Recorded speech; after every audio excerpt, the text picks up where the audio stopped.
Berdasarkan rilis BPS Provinsi Bali pada Maret 2025, secara year on year (YoY), Provinsi Bali mengalami inflasi sebesar 1,89%.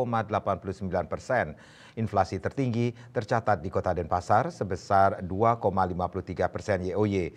Hal tersebut dibuktikan dari melambungnya beberapa harga komoditas seperti sembako dan sarana upakara di Denpasar.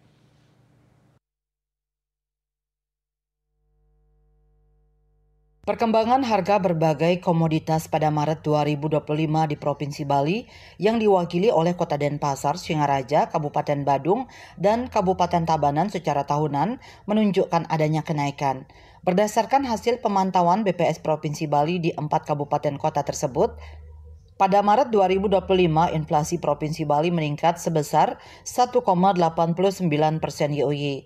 Inflasi tertinggi tercatat di Kota Denpasar sebesar 2,53% YoY, dengan indeks harga konsumen IHK sebesar 109,55.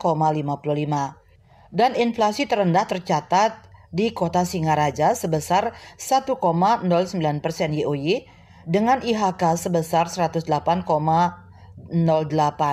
Menurut data BPS Kota Denpasar, ada 3 komoditas penyumbang andil inflasi year on year tertinggi di Kota Denpasar pada Maret 2025, di antaranya komoditas cabai rawit sebesar 0,31%, tarif parkir sebesar 0,23%, dan minyak goreng sebesar 0,19%.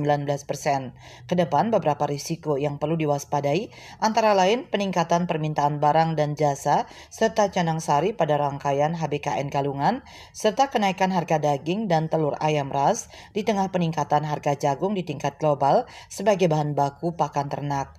Sukma, Bali TV.